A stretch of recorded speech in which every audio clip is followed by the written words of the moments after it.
This to Alcoholics Anonymous.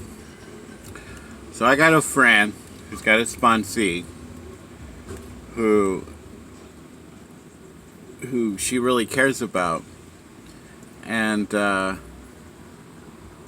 we went out to sea.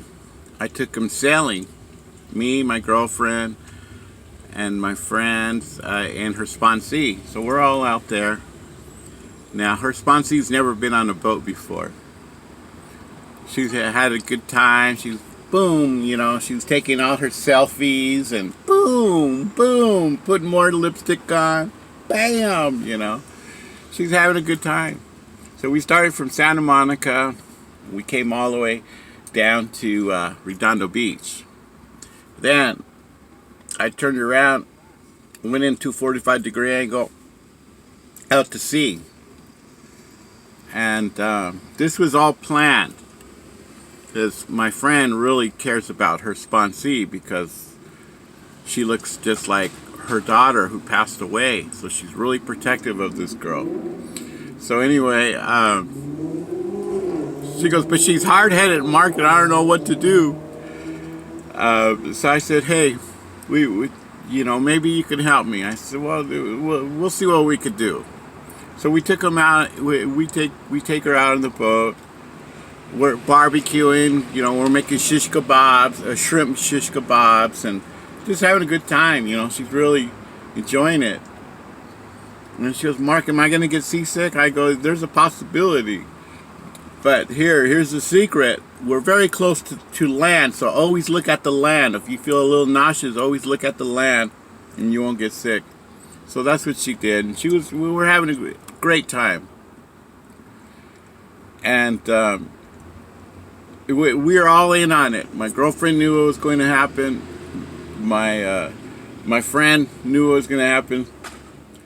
So we wanted to teach her. This was the whole main objective, was to teach her that, yeah, we're selling really good, but sometimes, we can go into rough waters. And that was the main objective, to teach her about life. But I had to show her physically what happens. So anyway, we started about, I think it was about 4 o'clock, and then it was evening time. So she's asking me all these questions about the boat, and I said, this is a sailboat.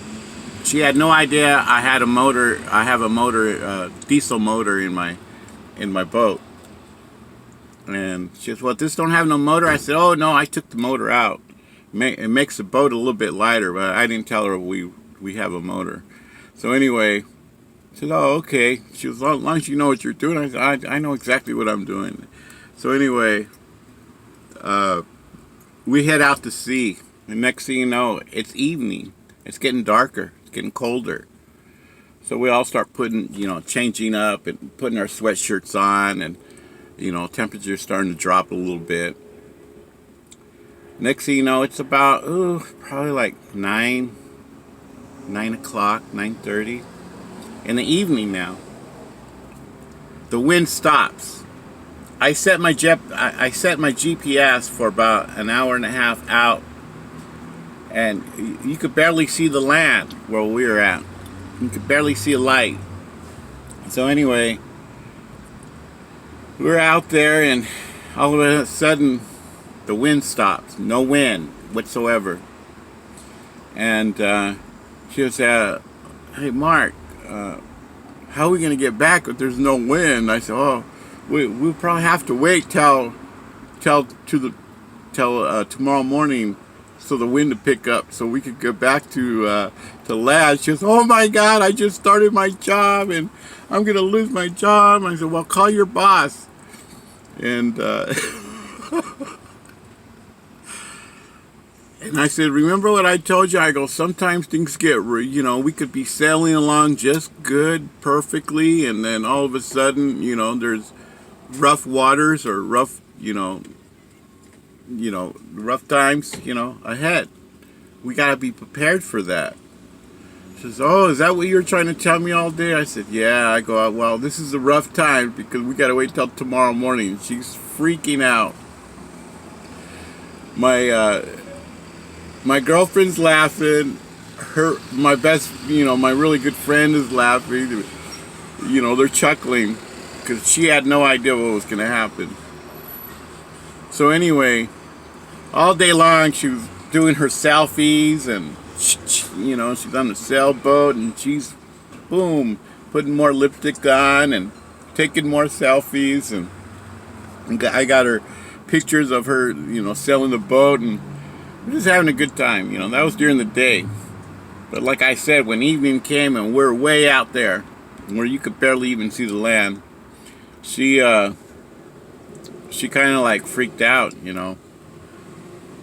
So when the wind stopped, I said, well, we got to drop the sails and wait till tomorrow morning. She said, oh, no, I got to go to work. I said, well, you're going to have to swim back to land.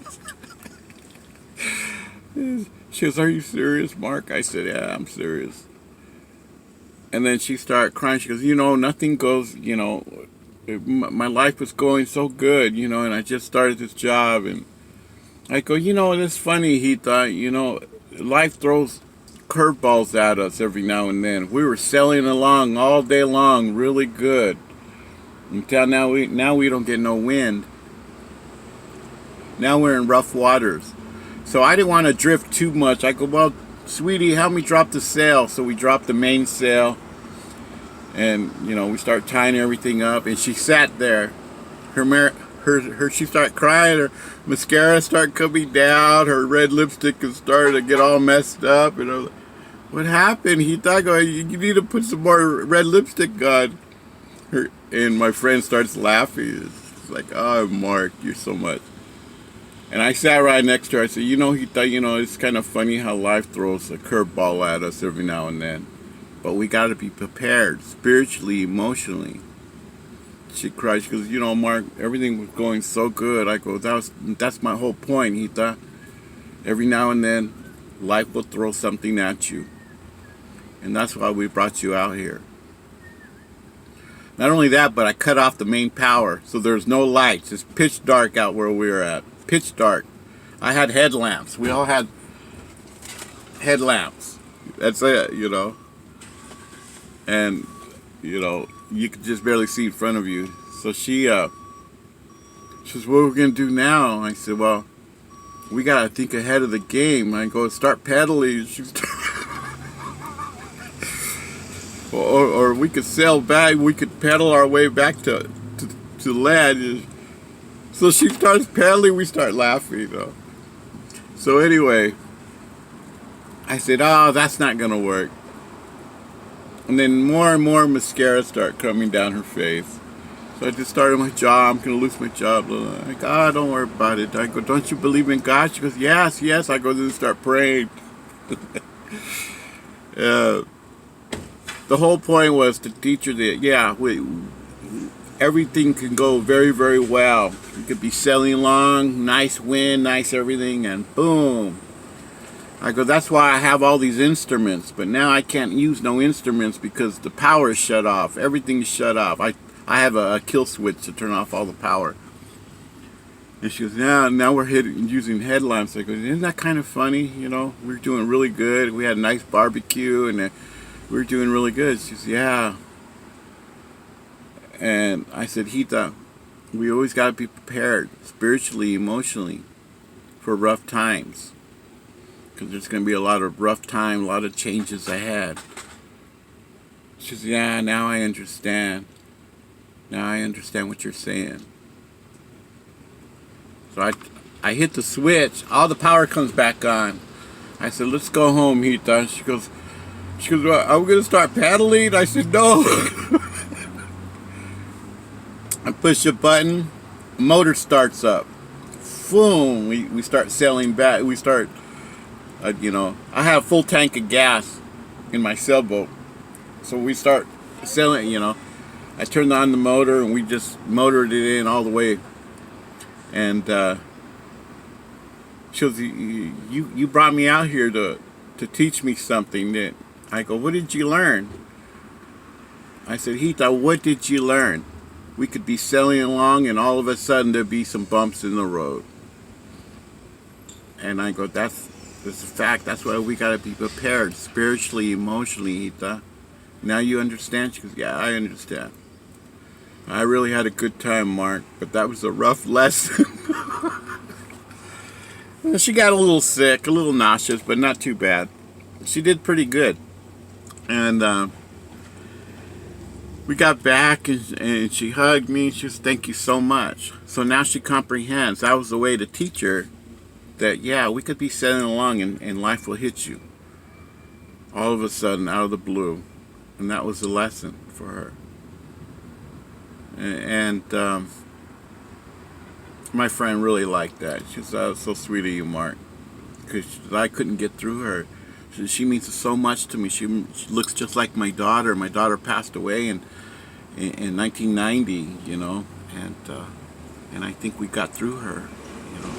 She's going to be fine, you know. She's got a good job. She's got, you know, a lot of good things going on for her.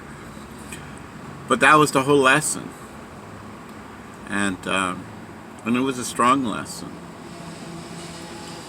And that's the way it is. So every now and then.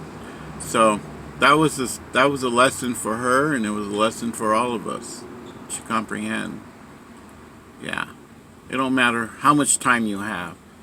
It don't matter if you're a newcomer or old timer. You know, life, you know, will throw some bumps in your way, throw some rocks in front of you. You just got to get through it. Take care, you guys. I love you all.